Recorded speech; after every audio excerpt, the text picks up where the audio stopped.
As the year comes to a close, it's nice to look back and reflect on all of the violence, natural disasters, tragedies, terrorism, death, and decay that plagued every single day that was the waking nightmare of 2017, and by extension, human existence as a whole. But then again, that's a bit out of my element to discuss. 2017 was also a great year for my channel.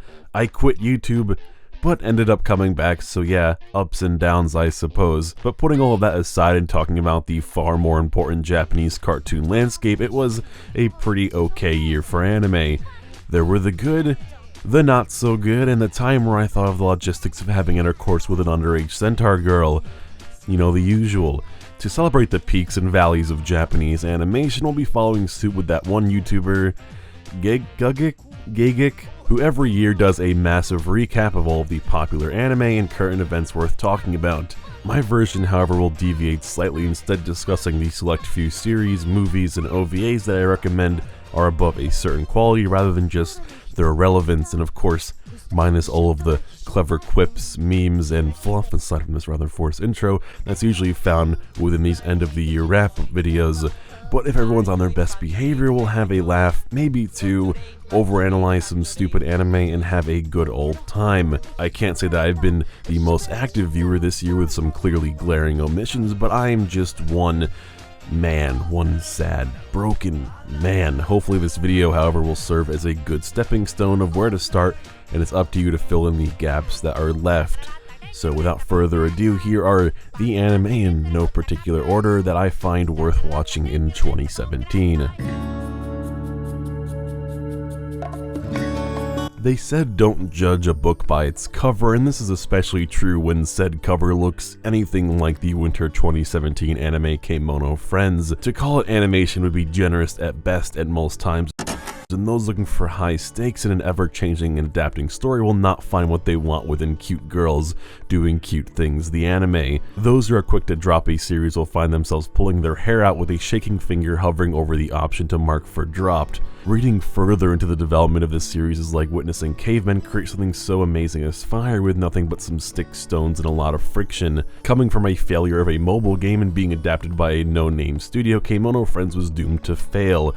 And if the first episode was anything to go off of, saying both critical and viewer reception tanked would be a generous understatement. But there's something special here, because when you open up this book with a cover made up of entirely animal feces and start skimming through the pages, you'll find not only some of the best used passive world building of the year, alongside some of the most likable characters, simple yet effective morals, with a vibe that can only be described as entrancing, therapeutic, and untainted by the typical norms and shortcomings of the industry. Following the episodic misadventures of the human Kaban alongside her new companion Serval, hoping to find out what type of animal Kaban is, as nobody at this large multi-ecosystem zoo named Japri Park has ever seen a human before. Due to a strange substance known as Sandstar, the various critters and animals, both real and fictional, have been anthropomorphized into girls known as friends. Whether it be the curiosity of the ingenuity of a bus, the attempt to end an age-old war between the factions led by Moose and Lion, or helping a penguin idol group deal with stage fright, the series is constantly moving,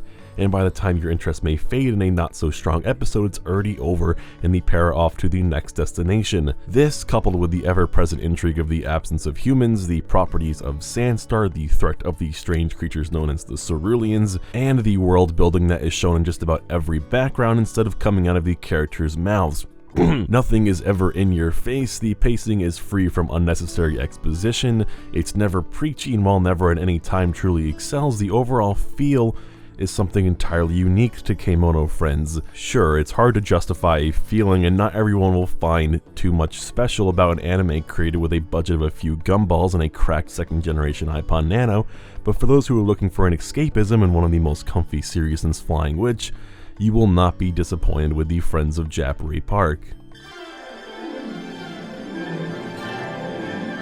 Speaking of a feeling, remember the feeling of child wonderment, the spectacle of life limited only to your wildest dreams and unwavering imagination, the belief that fantasy was more real than anything you've ever known. Little Witch Academia thrives in talking to the child inside of us all. That sounded a bit weird. It's a love letter to animation as a whole, not just anime. It's littered with references dating all the way back to Disney's Rubber Hose animation. For better or for worse, this feels like an entirely unrestricted Studio Trigger production, where its direction is entirely in the hands of the creatives with very little, if any, outside guidance and impact at all.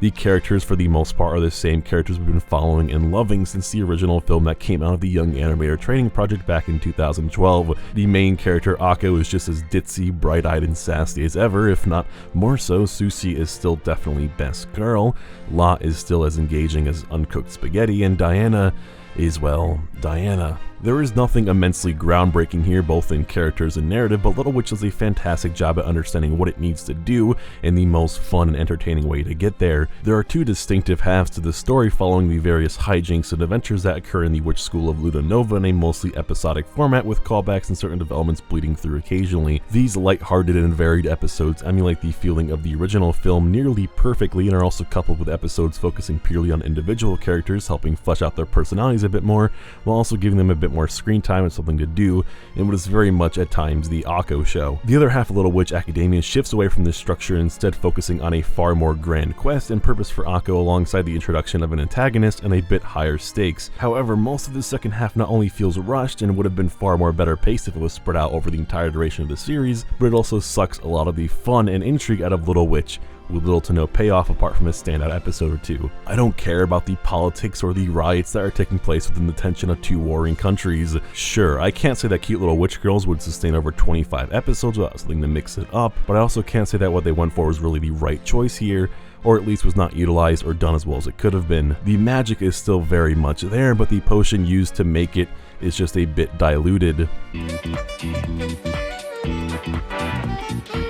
While Little Witch Academia is very much a spectacle at times, it's hard for anything to actually compare to what is easily the most visually interesting animated film I've seen in recent memory. Sharing the same director and author as Tatami Galaxy and taking place in the same universe, The Night is Short Walk-On Girl is a deceptively simple concept elevated by the ever-competent visual design and some of the sharpest dialogue heard in anime. But seeing how this film is still new and a lot of localization is still in the works, I have no plan on talking about the movie on anything besides a surface level, hoping that the animation and my totally not monotone enthusiasm are enough for you to track it down yourself. It's about a guy trying to chase the girl, running through a single night that seems to continuously go on alongside the interesting characters they meet along the way. The Night is Short Walk-On Girl is definitely an experience that's worth chasing.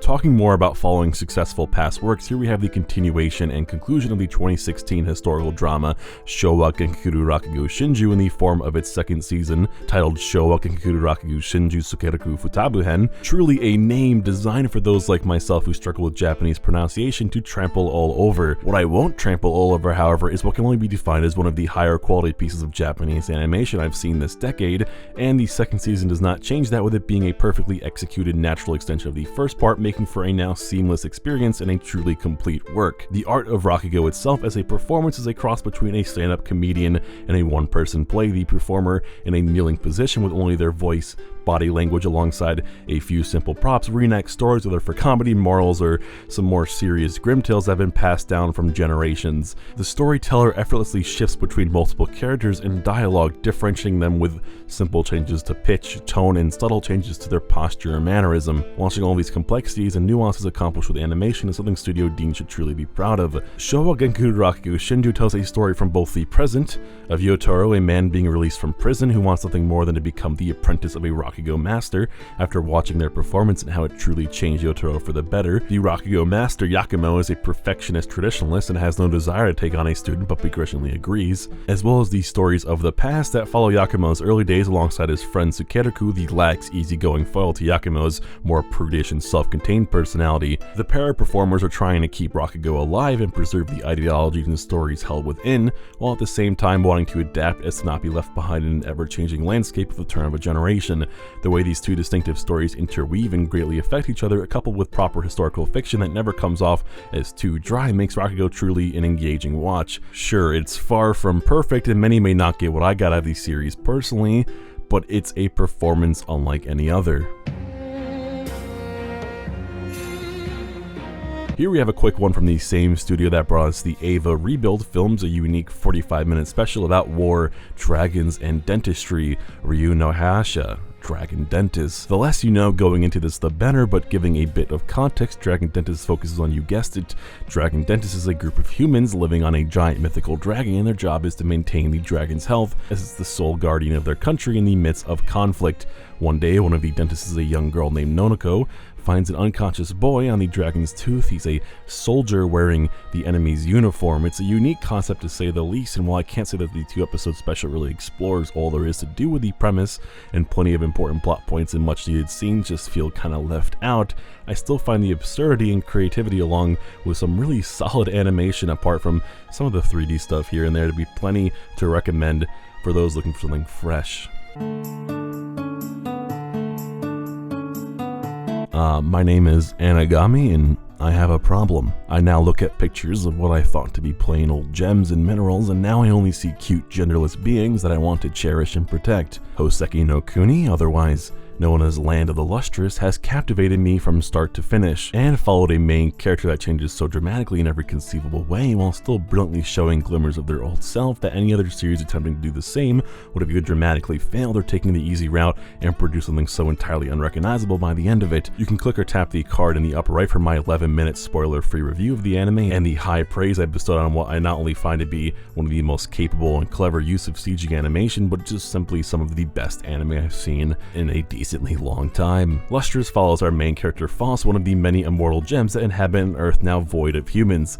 They defend themselves against a constant threat of the Lunarians, a race that come from the skies above, attracted to the shimmer of the gems. Those with a higher level of hardness fight back and patrol the surrounding areas. The more skilled like Rutile serve as a doctor to put them back together if they crumble, and these gems and many others are under the supervision of Master Kongo. Every gem has their purpose and contribution to their survival in the battle against the Lunarians, apart from Foss, who is sassy, lazy, spoiled, and one of the weakest of the bunch. Will Foss find a purpose? What is the value of oneself? What are you willing to lose? What's the truth behind their origin? What really are the Lunarians? Where has mankind gone? These questions and many others are toyed with throughout an excellently paced and captivating story that gradually unfolds over time, with series-changing revelations and developments occurring within the first quarter of the series. Lustrous makes excellent use of its CG between the fast-paced action scenes full of complex camera movement that mimic that of a high production value 2D film, to the physicality of the gems and their glittering translucent hair, to their literally chipping, crumbling, and scraping when their bodies are impacted. All of this comes together to form one of the most unique, capable viewing experiences that I cannot say enough good things about. I only wish that more people outside of the rather small community were talking about it. For better or for worse, this is truly a hidden gem. Before wrapping up this video, and by extension the year, I just wanted to briefly touch on some of these series that either didn't stand out enough or perhaps others accomplished what they were trying to do just a little bit better. Any of these are easily interchangeable depending on your own personal taste, and there are plenty of others that I still have not gotten around to seeing. Heck, my thoughts on many if not all of the anime mentioned in this video could easily very well change come 2018. So just know that if your favorite anime isn't mentioned doesn't mean it's bad, only just your opinion is. That's all. Following up my favorite anime of 2013, taking place in Kyoto, populated by shape-shifting tanukis, oblivious humans, and Tengu ruling the skies. Eccentric Family is as eccentric and silly as the name and concept implies, yet at the same time boasts some rather thought-provoking, albeit a bit simple philosophy and pretty solid drama. Season 2, while a very strong anime, never captivated me as much as the original did and takes a bit longer to show its cards, but then again that's typical of any good trickster. How do you follow what can only be described as if God tried his hands at Japanese animation, the definitively, objectively perfect piece of modern art?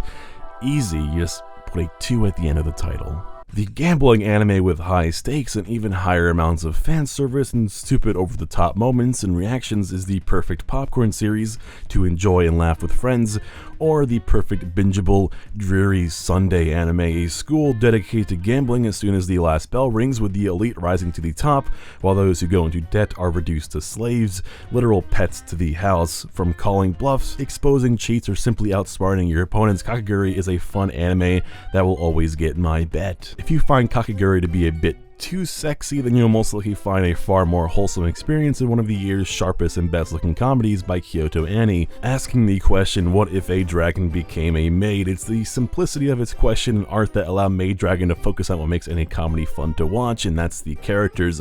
Every character apart from the last to be introduced always felt like they had plenty to do, and while Kana easily leached into a lot of the screen time, it's hard to stay mad at those thick lolly thighs. I'm also going to toss in Gabriel Dropout and Interviews with Monster Girls here. All three of these series aired within the same season and all focus on introducing monsters and mythical creatures in the form of cute girls to modern day society. Kobayashi just did it a bit better with a bit more heart. Aka, or ACCA, is like a glass of fine wine that's been left out overnight after an extravagant party. When you find it in the morning, it still looks like wine, smells like wine, and feels like wine, but it doesn't really taste like wine. It's flat. Aka, the stylized anime about a second command of an inspection department in charge of further investigating the 13 states within the country rumored to be on the verge of a coup. While to the average viewer this sounds like a rather mundane concept, but Aka excels at finding the extraordinary and intrigue within its politics. However, it missteps in some of the most simple aspects, such as characterization, with the majority of the characters, apart from Jin and a few others, are just painfully flat out two-dimensional. The worst offenders of these also greatly drag down their respective episodes, making for some outright lulls in a series already trying to take its time with some rather slow pacing. While at times it can be style over substance, Aka does style so well that it's easy to get lost in its fictional, tense world. Well, that was 2017. It was a lot like 2016, although there was a 7 in the place of the 6. It was a year bursting with sequels to many beloved series, which was rather rewarding to those who have been keeping up with them, but not so much for those who didn't. Original content was sparse, but there were a few standout adaptations that brought something new to overall what was a rather stagnant year. What were some of your favorites of 2017, and what are you hoping to come in the new year? Let me know in the comments below so I can artificially increase my retention and improve my analytics before the end of the year. Me personally, I just don't see what there is to look forward to. Like, there would have to be some amazing anime to come out that would... Oh shit. Best ending gag of 2017.